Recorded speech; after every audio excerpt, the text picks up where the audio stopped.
Hello, my name is Emil. You're watching MyVar.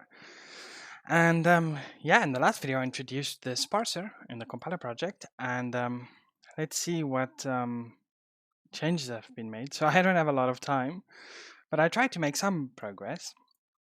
And yeah, so I'm going to turn on the debug print so we can see the AST printout.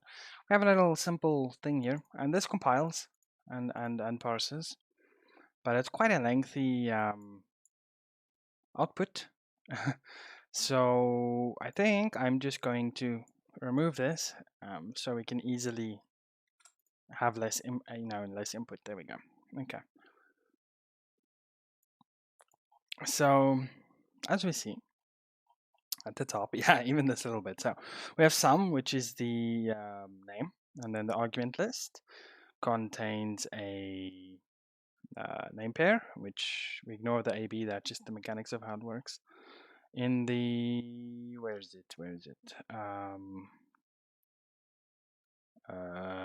Oh yeah, elements. Here we go. So in arguments, we have elements. The first one is a pair, which is x and I32, and then y and I32.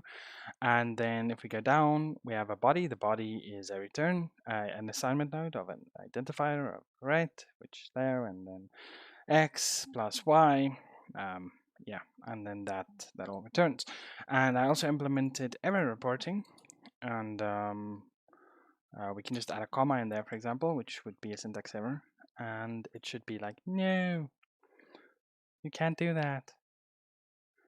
Yeah, so it's like, well, found unparsed node, comma, at line 2, column 6 of column expected, a close curly bracket, but you found a comma.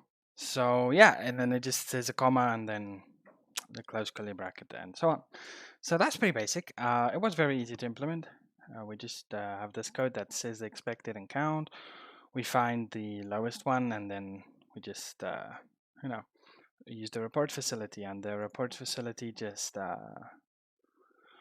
prints out all these fancy syntax highlighted snippets of the code. So yeah, that's where that comes from. Nice and easy.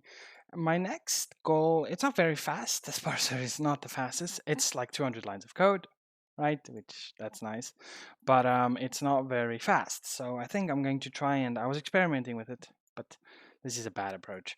So I think I will in the next video I'll try and experiment with multi-threading, maybe make some charts to get a look at the performance and so on, and that's going to be exciting.